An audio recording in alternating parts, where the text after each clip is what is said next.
Hello बच्चों, आज एक सवाल आपके लिए है। बताना, सही बताना, सच में बताना, आपको अभी तक रियल नंबर्स में वो जो इरेशनैलिटी प्रूव करने वाले क्वेश्चंस हैं वो आए हैं, समझ में आए हैं, या सिर्फ अभी रट रहे हो उसको? मतलब कुछ समझ में नहीं आ रहा, बस रट रहे हैं क्योंकि पेपर में यही लिखना है। बहुत से बच्चों का यूटी हो चुका होगा, ये क्वेश्चंस आए होंगे, जिनका नहीं हुआ उनका होने वाला होगा।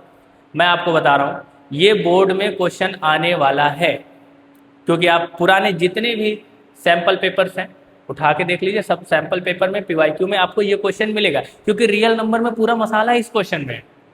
ठीक है, तो रियल नंबर की इससे पहले मेरी वीडियो जा चुकी है, आप उसको देख लीजिए अगर आपको बेस क्लियर करना है एकदम।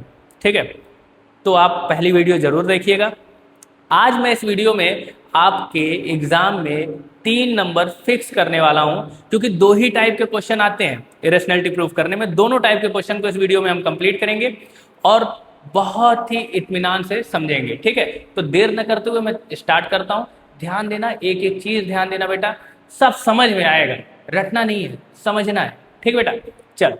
तो बेटा इस क्वेश्चन से बालक, इस क्वेश्चन से आप सब लोग बहुत अच्छे से वाकिफ होंगे। Prove that root two is an irrational number. अब देखो ऐसे क्वेश्चन कौन कौन से आ सकते हैं। रूट 2 को बोलेगा, रूट 3 को बोलेगा, रूट 5 को बोलेगा, रूट 7 को बोलेगा। ऐसा कोई भी क्वेश्चन आए, ऐसा कोई भी क्वेश्चन आए तो उसको सेम टाइप से सॉल्व करना है जैसे मैं रूट 2 को करने जा रहा हूं। ठीक है, तो स्टार्ट करते हैं। हमें क्या प्रूफ करना है? रूट 2 इरेशनल नंबर है। सबसे पहले हमें रूट 2 इरेशनल प्रूफ करना है। सबसे पहले हम रूट 2 को रेशनल एज्यूम कर लेंगे। ठीक है, पहला स्टेप यही होने वाला है हमारा। देखना, एक एक स्टेप देखना बेटा, समझ में आ जाएगा अच्छे से। तो सबसे पहले हमें क्या करना है? Let assume root 2 is rational number. ठीक है, हमने मान लिया कि रूट 2 रेशनल नंबर है, मान लिया। अब आगे की कहानी, अगर रूट 2 रेशनल नंबर है, अगर रूट 2 रेशनल नंबर है तो क्या रूट 2 को हम पी बाई क्यू नहीं लिख सकते? क्या लिख सकते हैं? रूट 2 रेशनल नंबर है तो आपने डिफिनीशन पढ़ी है, पी बाई क्यू के फॉर्म में लिखा जाता है, लिख सकते हैं, लिख दिया। क्लियर? अब एक बात और बेटा, पी बाई क्यू के फॉर्म में हम रूट 2 को लिख सकते हैं क्योंकि वो रेशनल है। मैंने आपको एक चीज बताई थी पुराने वीडियो में, फिर आपको बता दे रहा हूं। अगर कोई रेशनल नंबर है और उसमें से आप उसका कॉमन निकाल ले रहे हो, ठीक है, जैसे मान लो 16/14 है। ठीक है, ये एक रेशनल नंबर है, इसमें से इसका कॉमन निकाल लो। कॉमन निकालोगे मतलब 2 से अगर इसको डिवाइड कर दो, 2 इसका कॉमन था, कॉमन हमने निकाल लिया तो क्या बचेगा? 8/7। ठीक है, तो अगर उसका कॉमन निकाल लो तो नंबर आपका क्या हो जाता है? कोप्राइम हो जाता है। कोप्राइम नंबर में मैंने बताया है। ठीक है, अभी फिर बता दे रहा हूं, कॉमन निकालेंगे तो नंबर क्या हो जाएगा? कोप्राइम हो जाएगा। ठीक है, तो अब इधर आओ। अब रूट 2 को पी बाई क्यू में लिखे हैं। ठीक है, यहां पे एक चीज और होती है ना, P and Q are integers and Q is not equal to 0। ठीक है, चलो अब इसमें से अगर हम कॉमन निकाल लें, कॉमन निकालेंगे तो हमें कोई 2 नंबर और मिलेंगे। हमें वो दोनों नंबर पता नहीं है, तो हम क्या करेंगे? हम क्या करेंगे? उसको ए बाई बी मान लेंगे। क्या मान लेंगे? ए बाई बी, कि कॉमन निकालने पे हमें जो फ्रैक्शन मिला वो ए बाई बी है, ऐसा माना। तो फिर यहाँ ए और बी क्या हो जाएंगे? ए और बी क्या हो जाएंगे? ए एंड बी आर को प्राइम, क्योंकि हमने इसमें से कॉमन निकाल लिया है। ठीक है, कॉमन निकाल लिया तो ये क्या हो गए? को प्राइम। अब यहां तक करने के बाद, ये 2 लाइन लिखने के बाद आपको क्या करना है पता है? आपको कर देना है दोनों साइड का स्क्वायर। क्या कर देना है? दोनों साइड का स्क्वायर।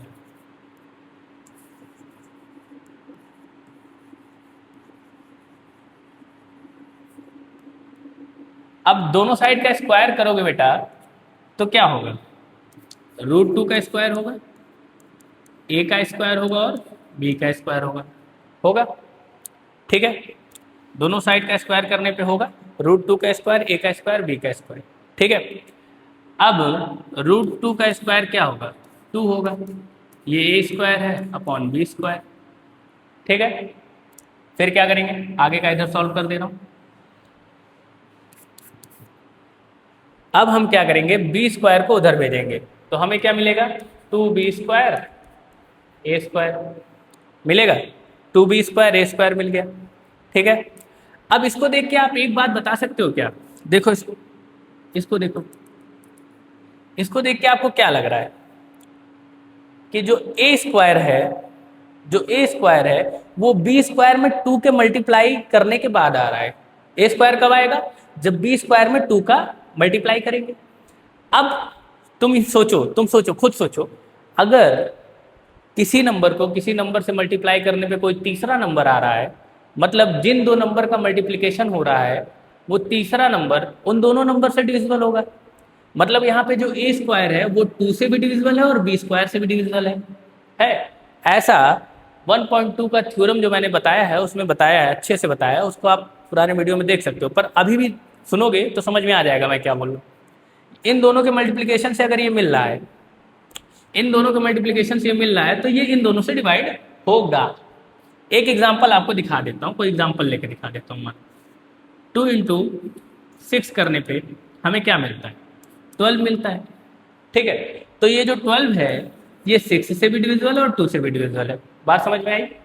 तो इसी तरीके से अगर 2 का बी स्क्वायर से मल्टीप्लाई करने पे ए स्क्वायर मिल रहा है तो ये डिविजिबल होगा, ठीक है। तो हम यहाँ पे क्या लिख सकते हैं, हम यहाँ पे लिख सकते हैं कि ए स्क्वायर इज डिविजिबल बाय 2, ठीक है। ए स्क्वायर क्या होगा, 2 से डिविजिबल होगा।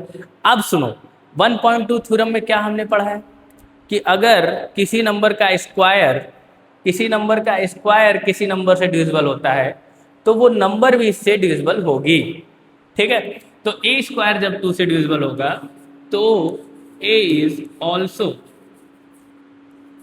डिविजिबल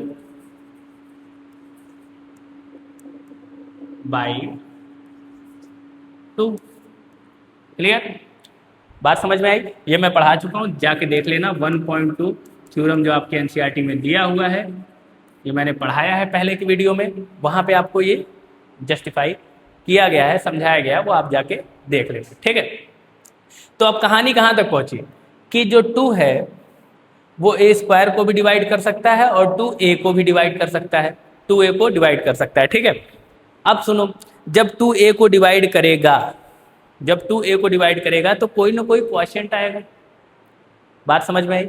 कैसे, मान लो 2 अगर a को डिवाइड करता है, 2a को डिवाइड करता है तो यहाँ पे तो a आएगा, पर यहाँ पे कोई ना कोई तो क्वोशिएंट आएगा, हमें नहीं पता क्या आएगा, तो हम यहाँ पे क्या लिख देंगे, c, क्या मान लेंगे, c, ठीक है, कि 2 का c से मल्टीप्लाई होता है तब a आता है, ऐसा हम माने, ठीक है।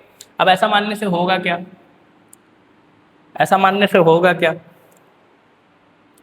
कि अगर ऐसा हम मानेंगे तो हम ये लिख सकते हैं, कि 2 को c से अगर मल्टीप्लाई कर दें तो ये आ जाएगा, और अगर 2 से इसको डिवाइड कर दें तो c आ जाएगा, बात समझ में आई। तो a is equal to 2c हम लिख सकते हैं, क्लियर, ठीक है, लिख सकते हैं। तो सर लिख दिए लोग, a is equal to 2c, ठीक है।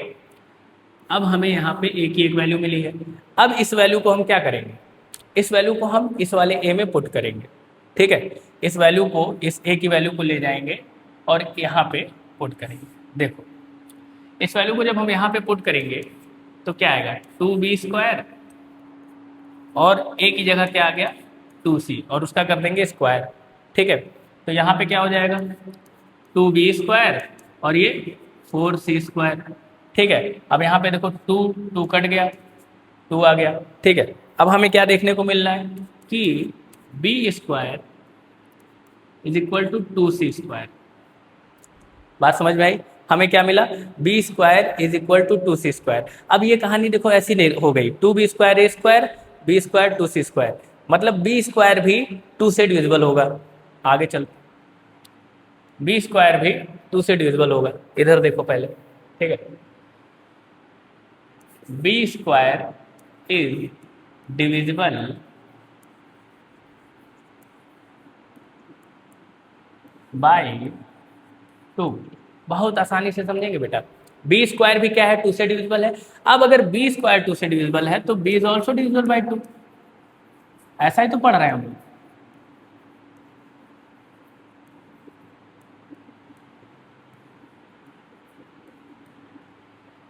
ठीक है, b is also divisible by 2। ठीक है, बात समझ में आई। अब आएगा ट्विस्ट, अब आने वाला है ट्विस्ट। सुनो, हमने a और b को क्या माना था, a और b को क्या माना, को प्राइम माना था।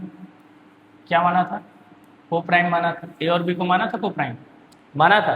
पर हुआ क्या, हुआ क्या, a और b दोनों का एक कॉमन आ रहा है 2।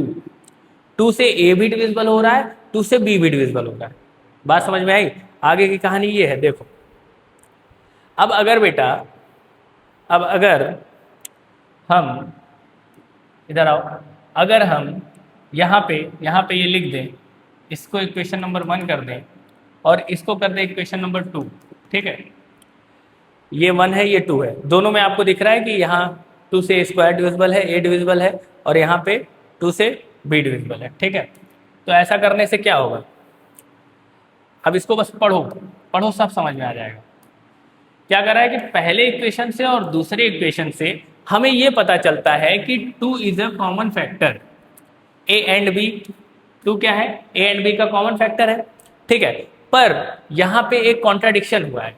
क्या कॉन्ट्राडिक्ट हुआ है कि हमने a एंड b को बोला था कि इसमें कोई कॉमन फैक्टर नहीं है, पर हमें कॉमन फैक्टर मिल रहा है। a एंड b को कोई कॉमन फैक्टर नहीं बोला था कि इसमें कोई कॉमन फैक्टर नहीं है, पर मिल रहा है।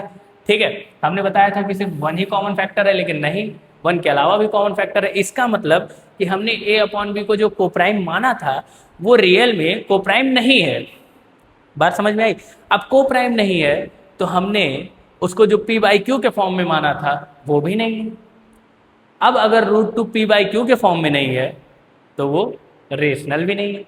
ठीक है, बात समझ में आई, वो रेशनल भी नहीं है, तो हमारा जो सपोजिशन था वो टोटली रॉन्ग हो गया। ठीक है, हमारा जो अजम्पशन था वो टोटली रॉन्ग हो गया। तो अब बेटा रेशनल नहीं है तो क्या है, खुद बताओ क्या है। रेशनल नहीं है तो सिंपल सी बात है कि ये इरेशनल है। बात समझ में आई, क्या है, इरेशनल है। क्लियर, कितनी आसानी से प्रूव कर लिया बेटा, फिर से देख लो एक बार, फिर से सुन लो। सबसे पहले हमने लिखा कि रेशनल नंबर है, फिर कहा p/q के फॉर्म में लिख सकते हैं, तो फिर ab बनाया, उसे को प्राइम किया। ab बनाने के बाद, उसे को प्राइम बताने के बाद हमने उसको प्रूफ कर दिया कि इसके फैक्टर्स हैं, 1 के अलावा भी फैक्टर्स हैं। जैसे 2 फैक्टर हमने दिखाया कि 2 ऐसा नंबर है जो a को भी डिवाइड कर रहा है और b को भी डिवाइड कर रहा है। ऐसा करने के बाद हमने क्या किया, ऐसा हो रहा है मतलब कि वो को प्राइम नहीं है, को प्राइम नहीं है तो रेशनल नहीं है, रेशनल नहीं है तो क्या है, इरेशनल है। सिंपल, बात समझ में आई। बहुत क्लियर तरीके से बताया बेटा।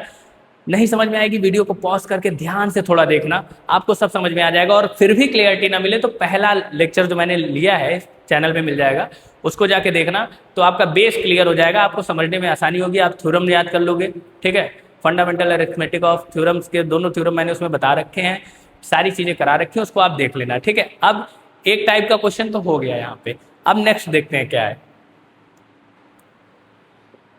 देखो, अगर सिर्फ रूट का नंबर आ रहा है, सिर्फ √5, √7, √3, सब वो सारे नंबर उससे हो जाएंगे। सेम वैसे ही करना है, जैसे इसमें 2 से डिविजिबल हो रहा था, √7 वाले में 7 से डिविजिबल हो जाएगा, क्योंकि 7 का स्क्वायर होगा। ठीक है, √7 का स्क्वायर होगा। और √5 वाले में 5 से डिविजिबल हो जाएगा। ठीक है, √3 वाले में 3 से डिविजिबल हो जाएगा। तो ऐसे सारे होंगे। ठीक है, अब हम ऐसा देखेंगे कि अगर रूट के साथ रूट के नंबर के साथ कोई और नंबर साथ में है, रूट का नंबर है साथ में कोई और नंबर है, तो कैसे करेंगे? ये और सिंपल है, दिखने में भारी लग रहा है पर ये और सिंपल है। देखो कैसे होगा, स्टार्ट करते हैं।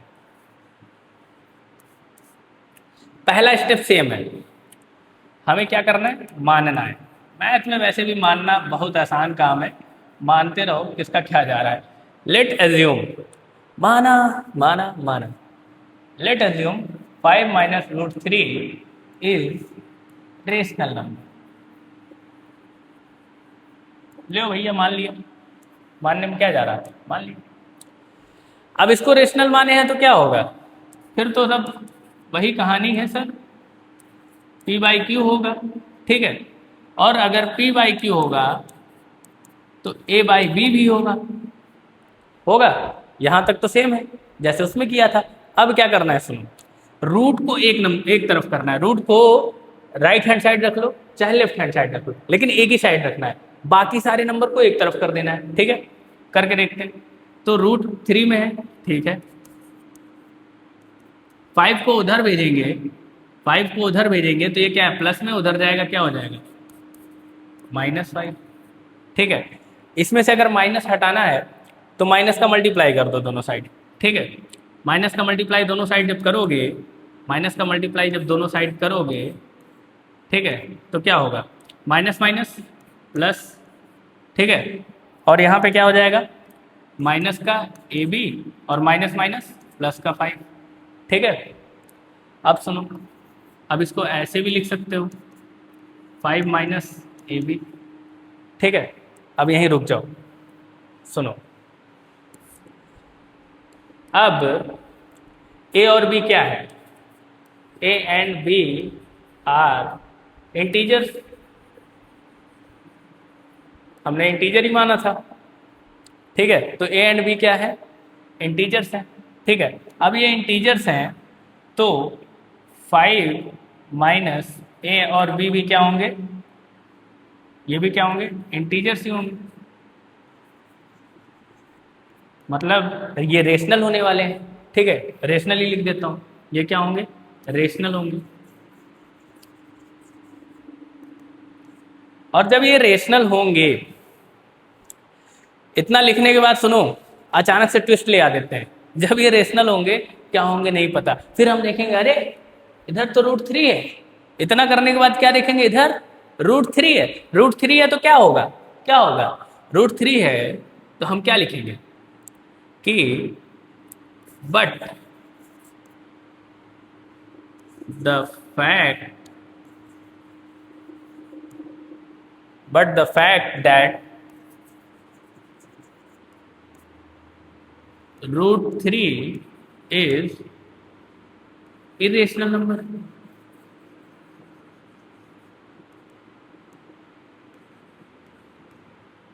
क्या देखा, देखो क्या लिखा है, but the fact that root 3 is irrational number, देखा, but the fact that root 3 is irrational number. अब रूट 3 अगर इरेशनल नंबर है तो हमारा सपोजिशन क्या हो गया,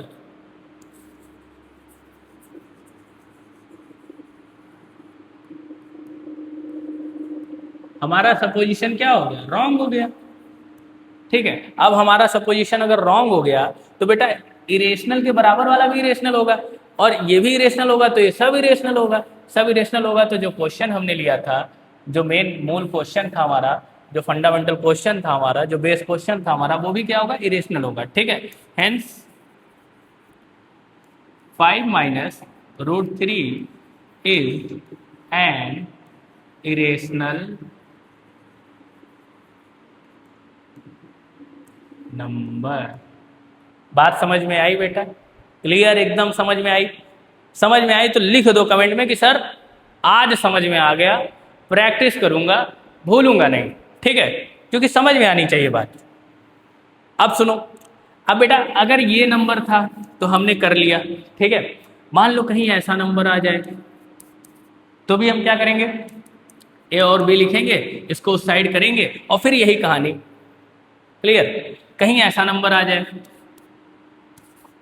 तो भी हम क्या करेंगे, ए और बी करेंगे, रूट को एक तरफ बाकी का उधर तरफ, और फिर यही कहानी, ठीक है, बस नंबर चेंज होंगे, फॉर्मेट सेम रहने वाला है, तरीका सेम रहने वाला है, सॉल्यूशन सेम तरीके से होगा। दो टाइप के क्वेश्चन थे जो बहुत पूछते हैं आपके बोर्ड में, और बेटा मुझे ऐसा लग रहा है ना कंफर्म पूछते ही हैं, हर साल पूछते हैं, इनका काम है ये पूछना, रियल नंबर में ये पूछते ही हैं भाई।